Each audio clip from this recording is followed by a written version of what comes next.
But if you're somebody who I feel like is super stressed and you're like, I can't deal with that stuff myself, spend the money. Like, cut back on other things. Spend the money on getting a coordinator. This is something that's like super important because I had a bride that was in Chicago, a very expensive wedding planner, did not give them a timeline. They're like, well, you need to give us a timeline. And she's like, no. Really, like Idaho.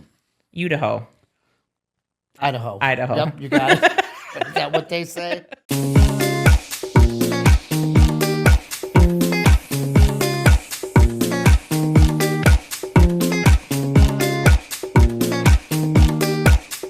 Jackie. Hi, Clay. Hey, how are you? I'm good. How are you doing? I'm great. Thanks. Good to see you. How are you enjoying this fall weather we're having? The fall's amazing. I was on the beach on Monday at 7:30. No, about 10:30 in the morning. It was a beautiful 76 degrees. I'm kind of over it. I'm ready for I the know, but humidity it dropped to go down away. to 62 Monday night, so that's Milwaukee weather for you. You know? I know, but it's supposed to be warm. Either love it or hate it, and you get your love-hate relationship pretty much 364 days a year. Oh, not 365? I know. Not 360. The one day at Christmas, nobody cares what it is. days a year. I don't know where those days came from. I mean, I don't know. So, what's up? What's new? Tell me something exciting about your industry.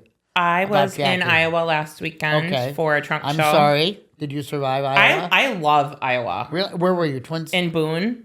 Never heard of it. Hashtag Boone. Like where Daniel Boone is from or what? Davy Crockett, home of the wild frontier. No, not, it's like 5 hours. We did a road trip, my boyfriend and I. Okay. We stayed with Ashley and Mike. Ashley owns Modern Dress in Iowa, and we became fast friends at Market.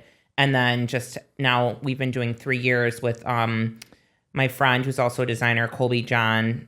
He's a bridal dress designer. So we do like this collab weekend where we style and bring trunk shows. And that was really fun. It's always good to get together and talk like industry. Yeah, it is. Industry's great. And then I brought like over 200 items, was able to get in with brides on the appointment. I miss styling. Like when I used to work at Miss Ruby, like actually like styling, once they find their dress, it's like, okay, now we're bringing the veil. We're bringing all that good stuff. So that was really fun.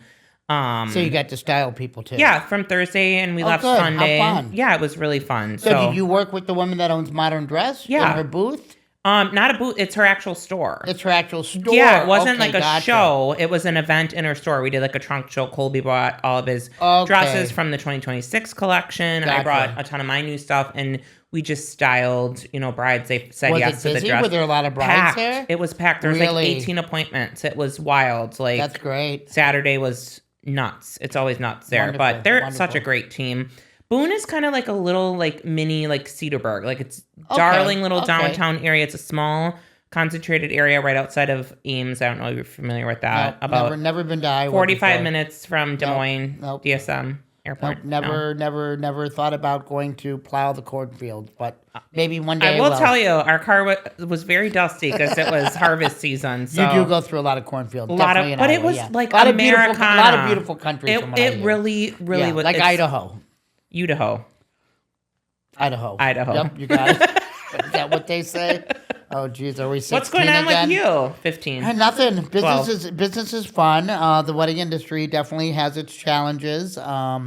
Couples always challenging when you're working with couples and in wanting things to go, to perfection. And some couples are not as prepared as others. And as you know, in my business, my portfolio of how my business is run, or our formula is kind of do it yourself. So if the clients are not 100% prepared, things go wrong at their wedding. Wait, you had your first trans wedding last weekend, didn't you? No. No, we've had gay weddings. LGBTQ+. No, I thought you said on one of the shows you said you had your first. No, we booked. We booked. Oh, you booked it. It didn't happen yet. Okay, got it. Correct. Got it. Yeah, because we're LGBTQ+ friendly, so we're just really can I ask you everybody. about the plus? Like, what is the plus? Like, all include? It's just plus, so basically everybody. It's like non-binary. Oh, got it. Yeah. I'm still learning. I'm still learning a lot of lingo too. Respectful, but the new generation. There's definitely a lot more. Words that describe. Humans, who they are. But anyway, I always say just be who you are. Yeah. Don't care what anybody else thinks. Live your forget life about to the its label. fullest and be blessed that you are here every day. So yeah, so the industry is challenging. Let's talk about something that's really important in the industry is day of coordinators, wedding planners, etc. How important do you think that is to a bride? It's so funny because Is a wedding planner really important, or is it that day of that's really important? I'm on these Wisconsin wedding Facebook groups to kind of there's a lot of brides who ask for advice, and I'll pop, I just had this woman come in, and I'll pop back to the coordination, but she popped in and she's like, I bought my dress 50 pounds ago, a year and a half ago. I lost the weight. What can I do to change it? Questions like that. So I'll pop in and be like, what don't you like about it? Change it, alterations. There's another question. Do I really need a day of coordinator or full on planning? Well, then people popped in and gave such good advice. So I think it really depends on your comfort level. For me, I freak the F out when I can't find a parking spot. So my stress level is high. I'm erratic in my mind. I think I would benefit from somebody taking that stress off me. If you're more cool, who cares if something goes wrong or, this doesn't look the way it does, fine, don't do it. But if you're somebody who I feel is super stressed and you're I can't deal with that stuff myself, spend the money.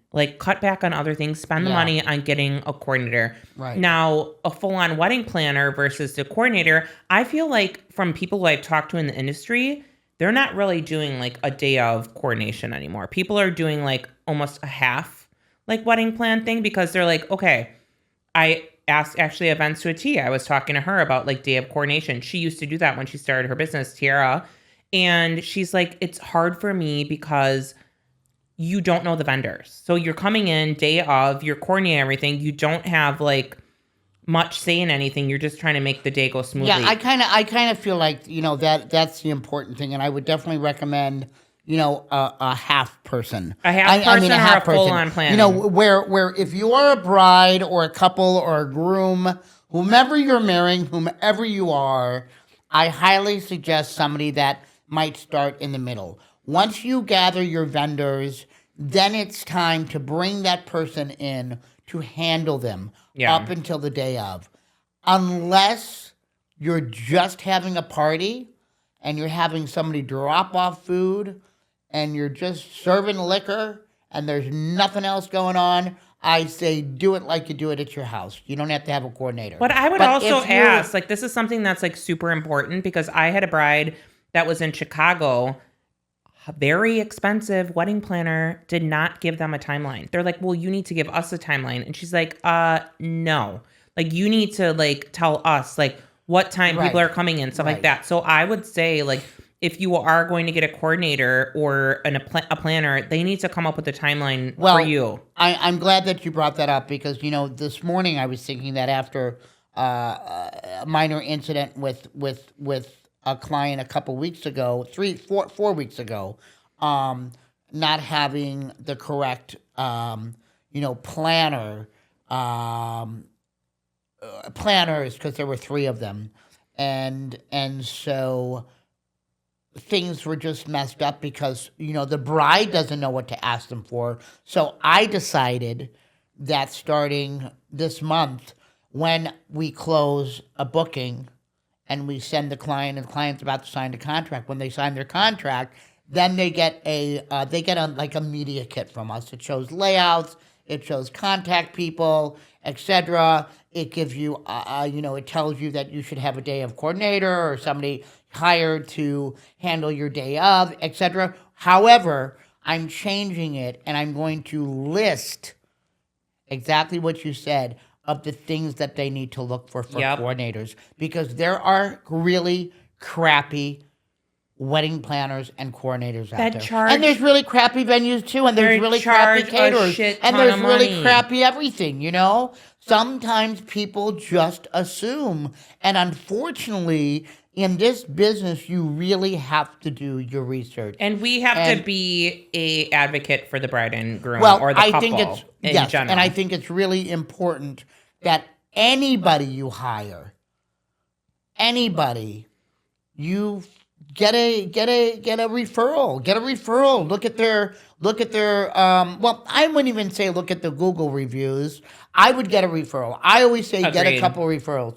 Find out Or from the ask people other vendors. The last wedding. Ask your other you vendors. Somebody always had a last wedding. So find out who was the last wedding.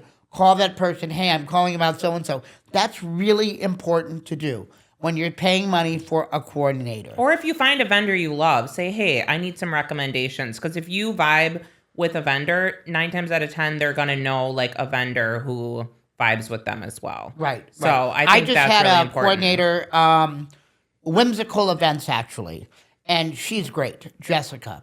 And she was at my venue last week for a wedding. There were a few hiccups, and especially the couple wanted to order food from another restaurant, and the restaurant drops off the food, and they didn't even mark what was what. So, yeah. But I will say one thing, along with the 3 or 4 people that the client hired to serve the food and because it was a buffet, the cleanup, etc. That coordinator. You told me I can't use the word buffet. That it was whatever stations. The coordinator took it upon herself to just get over there and organize everything and do it. That's a sign of a good organizer. Agreed. I mean, we definitely had to have a conversation. She had some questions for me. I had some questions for her. But I will say she was excellent at what she did, and I highly recommend that company. But instances like that, find a coordinator. Find a coordinator that's going to go outside of their box. Too. Yeah. Find a coordinator that if there is an issue at a wedding or with the venue or with a caterer, that coordinator can troubleshoot it and handle it quickly, swiftly. Yeah. One thing that I never recommend a coordinator to do. Never, ever, ever. Never. Is to discuss with the bride any hiccups that went on. Oh, agreed. With the evening. Yeah. That is something that, as a coordinator and a venue owner, you don't discuss those. No, that's going to leave a stain on their day. You don't discuss them with the bride. You don't share them with the bride unless there's something major, like there's a big flood in the bathroom or... Not even. Take care of it. Or there was a massive... Yeah, true too. The least you can say to a bride about anything that happened today is the best. Yeah, agreed. You want her memories to be golden. Agreed. But then sometimes you just get brides that obsess with the worst things that could happen at their wedding. Of course. And that's the crazy thing. You can't borrow trouble. Yeah, exactly. Don't put it in the universe. So, shout out to all the great coordinators out there. Shout out to all the coordinators, or shout out to people that are getting into the industry. Cross your T's and dot your I's, because this is the day of is the most important day of the bride, and you can't mess it up. Yeah, and it's not just about the money you're making in this industry. You truly have to believe in customer service and believe in being an advocate for your couple and wanting to curate their day to make it so special. It's more than just a paycheck. Correct. It's a day in their life that they're going to remember forever. It is. So in the industry, Jackie, of weddings, what do you think the biggest challenge is? I'm going to ask you what you think the biggest challenge is. And not in your industry, no. You mean not mine? I'm just talking in the industry in general, in planning a wedding, executing the wedding, whether you're the bride or the coordinator or the venue. Just pick one. What do you feel is the most challenging?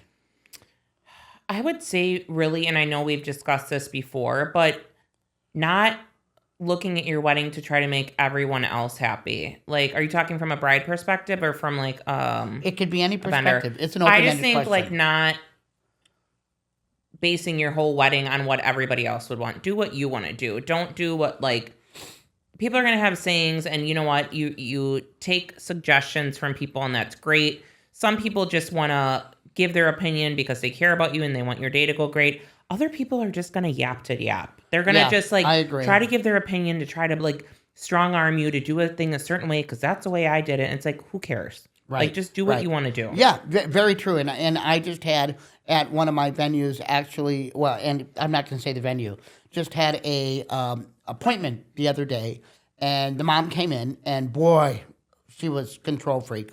And of course, I love that. I love that because I'm like, I got this. This is easy. Chatting with her. Ended up, she got more comfortable with me. I know we talked about this before with the mother.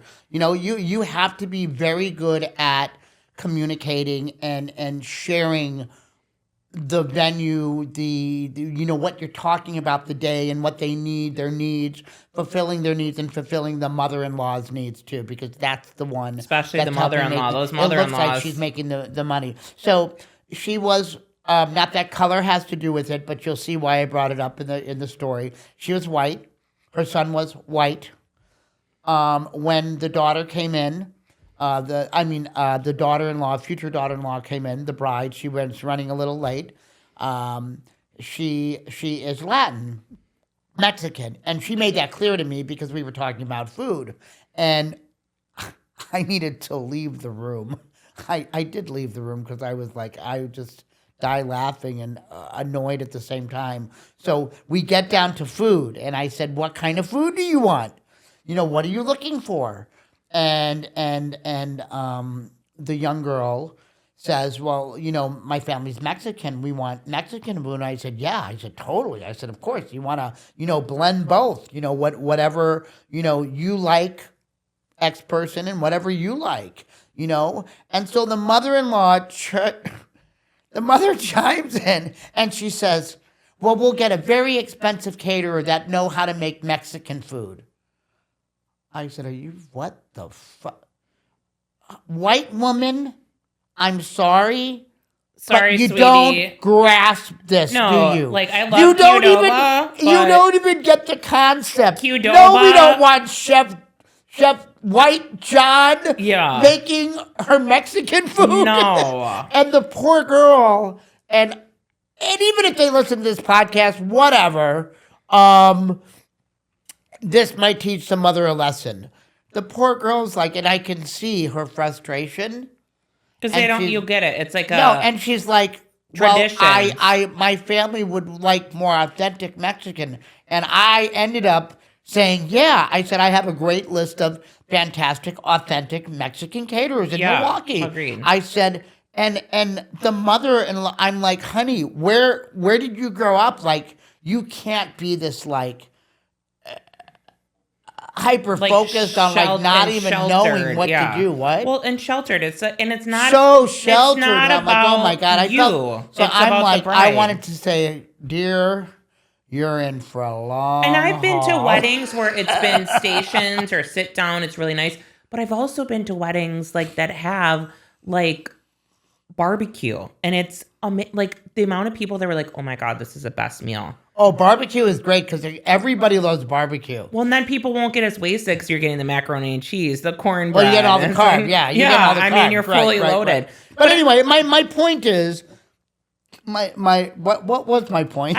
Clay, I never know. Like, no. We were talking about just doing whatever the hell you want to do. Yeah, right. Doing the heck you want, but right, Not the heck. And controlling. You were talking about people controlling, and I thought to myself, I said, God, this just isn't right. And things like this emotionally bother me because I can see it. Just like when we had a wedding a few weeks ago. The couple.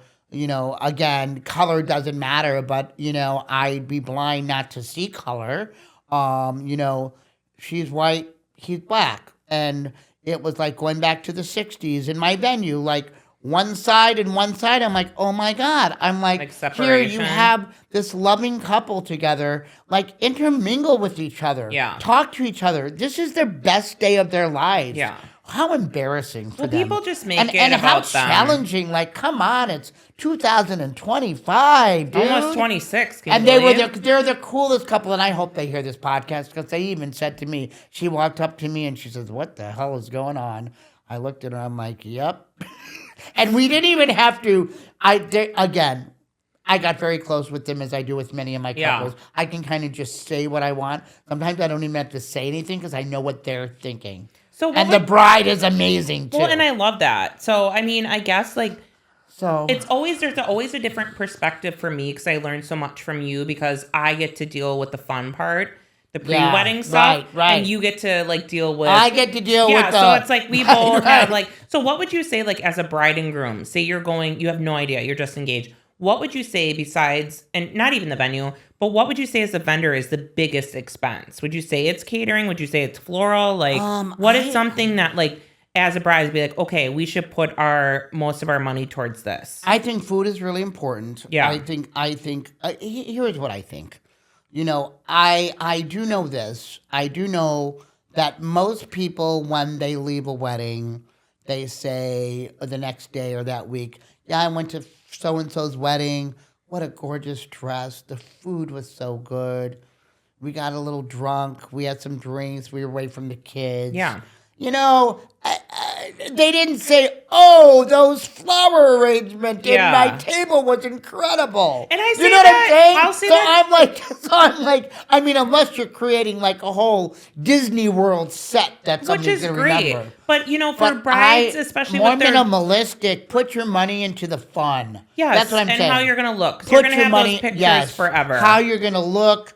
Put your money into your fun. Buy that second dress. Buy that dress where the bottom comes off. We were talking about that the other day. You know, I say food. I say put your money into food. People love food. Well, I think it's so funny because and this other forum. At weddings, they love food and they need it. Well, and that's the thing. People will talk about the food. Yeah. So, but like for going back to like accessories and stuff like that, you know, it's been a weird year for buying in bridal patterns across like all my stores. Like I've had like 10 stores close. Like people are like, I don't know what's going on. I see a lot of brides in these groups that I talk about, these Facebook groups, is they're saying like, oh, this bridal store wanted $600 for this veil, which I actually think is affordable for like a really good high quality veil. Right. And they're like, I got one on House of Bezos, aka Amazon, and I can't get the wrinkles out. I'm thinking, yeah, you spent like $90. It's all plastic fabric. Right. It's not real. Like, of course you're not going to be able to like steam it out. You're going to melt it if you iron it. You know what I'm saying? Yeah, I mean, so it's like the spending patterns are so weird in the industry right now. And when I see decorations, like a client had a lot of decorations in from Shein a couple weeks ago. Yeah. And I have to tell you, the quality was pretty good. But then I had a client. She ordered her tablecloths from Temu. Oh, God. Oh, my God. Thank God my business partner owns one of the biggest restaurants, Cubanitas, and she happens to have linens, and she was able to supply them because we're supposed to be... steam them out. Not even that. You have a 60-inch round table. You get a 90-inch or 120 length. 120 length goes to the ground. That's probably what they order. They get 40 inches. No, they got a 50-inch covering for a 60-inch. So all the tables look like they had high waters on? Yes. The flood's coming. I mean, it's not funny. The poor bride is having a heart attack. She's freaking out. But again, fortunately, my business partner, she came to the rescue and she handled it very quickly and got them the right tablecloths. But this stuff happens. And so anyway, I always tell people, check out Shein, check out whatever for certain things. Like fake flowers, great place to buy fake flowers on Shein. Well, now that Joanne Fabrics and then also actually even renting them from one of my favorite places, which is My Dream Centerpiece. She's got top of the line florals. You can't even tell the difference. And she's cash and carry. Go and rent them and take them back. You know, I've seen some people too, what they've been doing is their greenery, doing fake, but with real flowers in it. You can't even tell. Like fake eucalyptus, fake, like palm, like in their centerpieces and stuff like that. And then putting real elements to it. Oh, I had a wedding last week at the Barley Room, my newest venue. And I have all these plants that line the windows, big, beautiful plants. And the bride put... baby's breath in them. Oh, I can't. All the way. My friend Heather. No, the white. Wait, are they eucalyptus white or baby no, breath eucalyptus white? Or green. The white, but there's two kind of baby's breath. No, she bought the beautiful ones. Like the ones that look like mini carnations. My friend Heather's the whiter ones. Yeah. we keep. But I'm just saying, she lined them all down, but she made the plants look like. I mean, it was gorgeous. No, so, don't get the small, crappy baby's breath. Like the ones that look like mini carnations almost are that's fuller. That's what she had. They were fake, though, and I thought they were real. Oh, these were all fake, yeah. and they looked amazing. And she bought them on. Shout out Heather, baby's breath. But anyway, my point is that, you know, if you don't have to spend a lot of money for decor. I always say find a beautiful venue that has what you need. Yeah. Mine personally, and I'm giving a shout out to myself, which I rarely do. I have designed my venues physically so that they're appealing, so that are people tables don't and chairs have to included pay. in yours? Yeah, tables and chairs. Wow. So, and I have the beautiful white chairs that everybody loves. But anyway, my point is, Shibari. if you're a venue owner, design your venue to where the customer doesn't have to spend a fortune for it. So it's all and I hear that all the included. time when people come in. Sure, there's many clients that'll go over the top, but a lot of people will come in and say, "Oh my God, the plants make it beautiful." Little things like that I invested in. That real plants or fake? Real plants. Oh, how do you keep them alive? The whole building takes care of the building. Oh, takes care of awesome! Yeah, so I'm really lucky because the whole building. I has can't keep live plants alive to plants save through the my whole life. place. I'm sorry, I said I bought them. I have them from the building. They line my whole thing, but they are mine. But yeah, I mean, little things like that, you know, that I could bring in to my venue. And if you're a venue owner, kind of skipping to this, you know, buy things for your venue, do things, you know, that way when the client comes in, like lighting, they're we thinking talked about lighting. They're not thinking about a high expense that they have to spend for decorating. Yep. I mean, there's so many venues. There's a couple of them in the city where you have to bring in all your lighting for your guests. Like lighting, you have to bring in the chairs, lighting. Like tables. seriously. It's yeah, wild. and make that investment. It pays for itself in the long run. You know, we were talking about the brides, and we were talking about the day of coordination, and then we were talking about, you know, venues, and then you brought up the industry, your industry. Yeah, it's weird right now. I'm telling you, like, a lot of people don't like to talk about it. Like, when you're like, oh, how's business? People are like, it's great, it's awesome.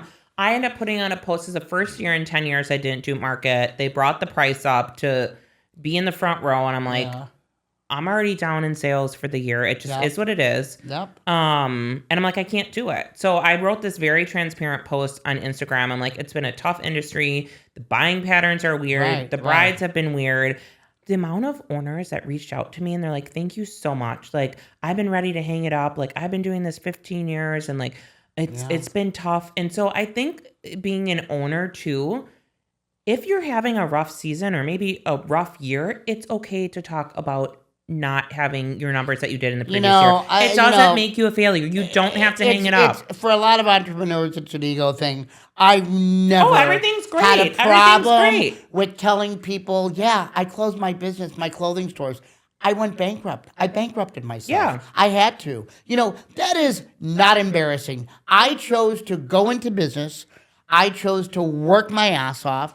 And when it's bad, it's bad. And when it's great, it's great. And that's how life is when you have a business and you choose to go in it. And I think more and more people need to come out and share that. Yeah. That are entrepreneurs, whether you own a restaurant, whether you own a catering company, whether you own a coordination company, you know, whether you own a big event company. You know, I think that's really important. You know, share when it's great, and great tips, and share when it's not so great. And then what you can might do get to other evolve. people to help you Exactly. think of other ways to Evolve. Right. And that's like for me. Or maybe another avenue that you can go to. I've started designing, like, I'm not, like, a lot of my stores I wholesale. So I'm not like on Etsy. And that's like one of the things where like, is your, you know, line on Etsy? No. However, I've created a sub line, like a lower price point line that I've been redesigning stuff and putting stuff on Etsy that my stores don't have. And if these stores say anything, I'll be like, okay, you haven't placed an order. You've placed maybe 10,000 for the year. Last year you were at 25,000. How am I supposed to evolve as a person? So I think for me, I've created a lot of like cool stuff, like higher end designer stuff. Like I have my stuff that sells like in the stores. That's like your bread and butter pieces that everyone's going to love, but more couture pieces that I'm able to like really shift and change creativity. And I think talking to like the store, like even this past weekend, talking about the struggles and being in the industry, like, why can't we get this bride to buy? Like there was a bride that was like, didn't know like what they wanted. And you try to think in your head, what did I do wrong? What did I say? And it's like, at some point, like you have a designer of a dress company, owner of a bridal store, plus an accessory designer, all talking to her, like not even to push a sale, to be like, what are you feeling? Like let's talk through it. Right. And if you can't get them to buy by trying to be supportive and being their support, you're not doing anything wrong. So I think it's, you talk about like the struggles that you go through and like, okay, maybe if we take this approach or whatever. Well, I got an email saying the bride just needed a couple days. She came back in and she bought and she placed an order for my accessories as well. So I think it's just like kind of a weird time right now. Like I've talked to a couple of venue owners in Chicago and they're like, our 2025 was slow, but our 2026 is almost fully booked for the year. Awesome. And there's nothing wrong with and as hard as it is, if your business isn't doing well for a long period of time, cut it off. Yeah. Reinvent yourself, recreate yourself. And I know that, some people might think, oh my God, what am I going to do? Because I was like, when I had my clothing stores, I'm like, well, I guess I could go into PR marketing. I'm exceptional at that. Yeah. I think I am. I'm good at it. I'm creative, talented. Thank God I didn't go into that market because that's not a great market anymore with AI. But, I was always thinking of the next thing. What would I be good at? Yeah. I wrote it down. What would I be good at? And I fortunately found something else. So I share with people. I'm like, if it's not going well and you're really just keep losing and losing money and you're living on a shoestring, reinvent yourself. Yeah. I mean, not in a month or 2 months. Exhaust every possible effort. Yeah. Yes. And then figure it out. But I think the wedding industry is challenging. Things are changing, definitely.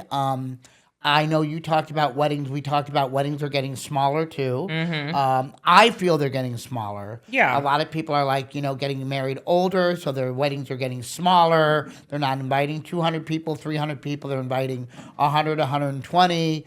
So, that has an impact on a lot of venues that have minimums. Yeah.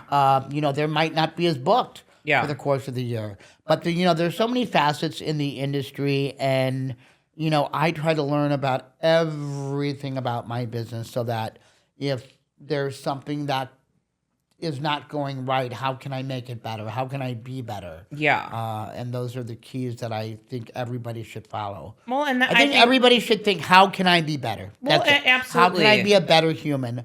I take constructive criticism from couples, etc. And that's, I think you have to be out of your ego, which we've talked about, and not thinking, oh, I have this business and I've created this amazing space or, idea. You have to go in with it with being like almost one of those salt of the earth people. Like you have to like really invest in those relationships instead of being like cocky about definitely investing business. In the relationships. And you know what? As a venue owner, sometimes you have couples that just aren't nice, so there's nothing you can do. Yeah, I know. I've been you there. really do. I mean, there's some times where you're just like, you know what? Screw it. I can only be so kind, and if my kindness doesn't work, and my respect and my caring, what can I do about it? I've had that on the storefront. As long as you know you've exhausted yourself, Yeah. and been a very good listener, Yeah. To that client, that's all you can do. And I've had that too with being a designer and having some of these stores, like the way they talk to the designers. They're just very condescending, and we'll talk about things a certain way, and it's like your store wouldn't be anything without your designer. Yeah, exactly. And then just hitting it again, what we talked about just briefly, and this has been a much more serious episode. Yeah. I think we're in a more serious mode today. But what to do at a wedding? Have fun things. I just had a couple weeks ago. They had a drag queen, at their wedding. That was fantastic. That was fun. Stilts. I've seen I have a people on wedding stilts. coming up. They're doing. I think I clown? told you this. No, this coming year. A magician? We're having our first THC drink wedding. Oh yeah. Oh my God! I can't wait to get the pictures. Actually, I'm going to have videos of everybody for blackmail. It's going to be great. Oh, I love it. I went this weekend when I was in Iowa, believe it or not. So we stayed at my friend's THC wedding. I don't even know what's going to happen at this wedding. Well, we had either everybody's going to just stand there in silence, or they're it depends. Be partying their ass off. Like Ashley's husband Mike put little THC mints on our pillows, and he goes, "Did you see what I left on your pillows?" And I'm thinking, is it perverted? Like I'm like, whatever. He left little 1 milligram THC mint so we could sleep good. So funny the time we live in, and to think that I in was Boone, Iowa. To think that when I was a pot Iowa. smoker, which was many years ago in high school and early years, I would hide everything and even talking about it was taboo. Well, and here now- we are having THC weddings. That's more, I feel like, acceptable than getting like super effed up. Yeah, I know. You know what I know. mean? Anyway. Than having like a little baby buzz. Exactly, on a gummy. exactly. So anyway, to all the people in the industry out there, keep working hard, keep sticking with it. And talk to your fellow vendors. And talk to your about vendors. Your struggles. Talk to us. Yeah. Give us a call. Yeah. 414-364-3761. 414-699-9000. Yeah. I feel like call me now. The whole world knows our phone number. Don't prank me. Well, it's on the website anyway. It is on my website too. No. But feel free to text me if you have a question. I always have people reach out to me, especially since this podcast. And I always love to help people. And with helping people, I get help from others. So that's it. The Wedding Files. 34 minutes of joy with you. Always. I love this for us. Follow us on Spotify, Apple, every other podcast, YouTube. Like us on TikTok. All the socials. All the socials. And I'm sure we'll be adding 10 more as the years go by. Maybe. And next podcast, it might not even be Jack and I. It might be our AI selves. No. Like Jake, what's his name? Jake from State Farm? No, Jake, the MMA fighter. You haven't seen the TikToks? Okay, we'll leave it for the next show. The Wedding Files. Follow us, love us, like us. Bye, Clay. Bye-bye.